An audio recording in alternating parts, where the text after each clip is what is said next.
Hi,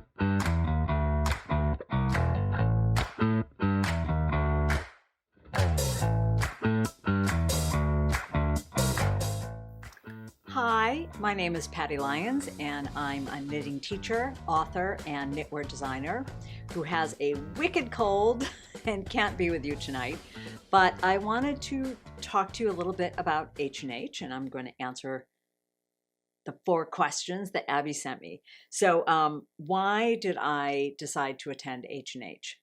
I used to go to TNNA for many, many years and found it invaluable for a lot of reasons. Of course, there's seeing all the new products. But for me, the most important thing was having one time a year where I invested in my business and I took classes. But the most important thing was just being able to network with other people and brainstorm. So when TNNA, the trade show, ceased to be, and H&H filled that space, I probably was the very first one to sign up. I have always wanted to go to H&H in Germany, which I got to do last year, and I've attended both North America shows, and last year was probably, it seemed like twice the size of the first year, so it was amazing. How do I prepare for the show? I'm a bad example because I don't do much prep. I do look through the roster and I notate any vendors that I'm completely unfamiliar with, and I make sure to visit them. I also do a little thinking about what are my goals for the show, and kind of notate what classes I want to take. And that's my basic prep. Obviously, your prep for the show is going to vary wildly based on if you're a wholesaler, if you're a vendor, if you run a local yarn store, if you're a designer, etc. What are some highlights of the show's experience for you?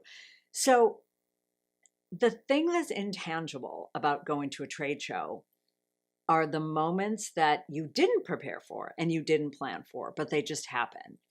And sometimes that's running into someone and just sitting in the lounge and chatting and beginning to brainstorm about something that you both care about. Last year, for instance, there was a fantastic panel discussion just on education. And it really got my wheels turning for something that I wanted to do for this year's show, which I'll tell you about in a second. So it featured people that ran companies that did drop shipping and kitting up, education platforms, teachers, and that's in the space that I'm in right now. I have my own education platform that's a custom build. I do kits. I do a lot of video classes in addition to live teaching. So it was great to just hear some of the new tools that are out there. But I also ended up having some incredible conversations with people right after that panel discussion. I write a column for Modern Daily Knitting, and that relationship with MDK came out of a TNNA, because it was years ago, but the same thing can happen at H&H, which was just being in a bar, having a drink, Anne complimented me about something, I think the SSK, and I pitched an idea and a column came out of it. So I didn't plan that in advance. It just happened from being there in person. So that's really important to me. Can you share some specific short-term and long-term returns on investment, relationships, details, collaborations?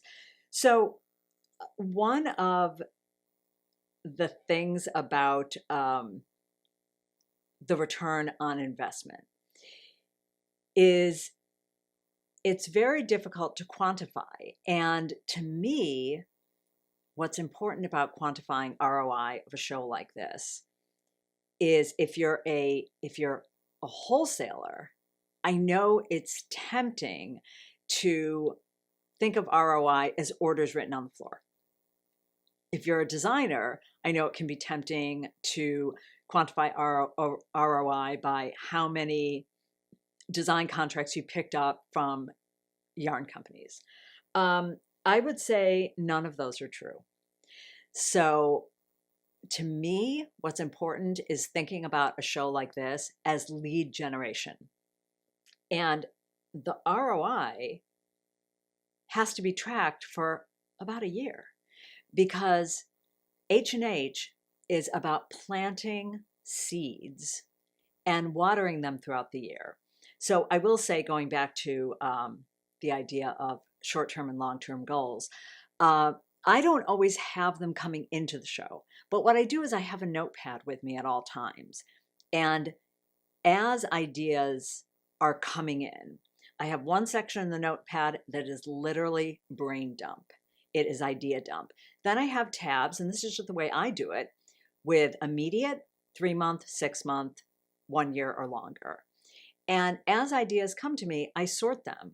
What are the things that I think I'm going to do as soon as I get home? What are some changes I'm going to make? What are 3 months, 6 months, 1 year, etc. And one thing I just want to say about my goal for this show is, I know this sounds a little, I don't mean this to sound woo-woo, like my goal this year is to give back.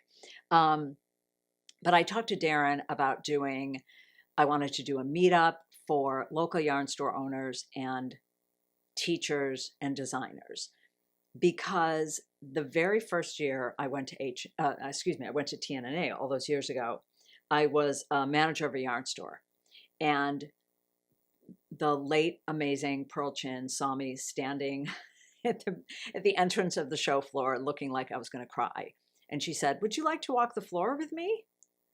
And she really taught me a lot about buying, about how to navigate a trade show, etc. Then fast forward a few years later, I became a full-time teacher. I was no longer running a yarn store. I was independent. And I'm trying to remember who it was. I think it was Edie Ekman who recommended to me that I do this teacher meet and greet, where it used to be outside of Sample It, and I would call it the human Sample It, where the teachers sat at tables and local yarn stores would come by, and we would, get to meet them.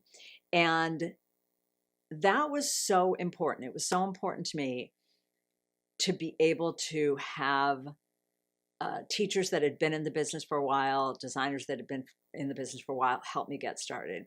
So this year, my big preparation is that I'm going to be running a meetup with GoSady, and it's all about connecting local yarn store owners and managers with teachers and designers and brainstorming how we can collaborate. I'm going to do a main stage event on running in-store events. So that's my goal. My goal is, and I'm also going to tell people about the workbook that I've published, but that also is about local yarn stores being able to have an in-store event built in. I know it can be tempting with our schedules to look and say, I cannot take time off.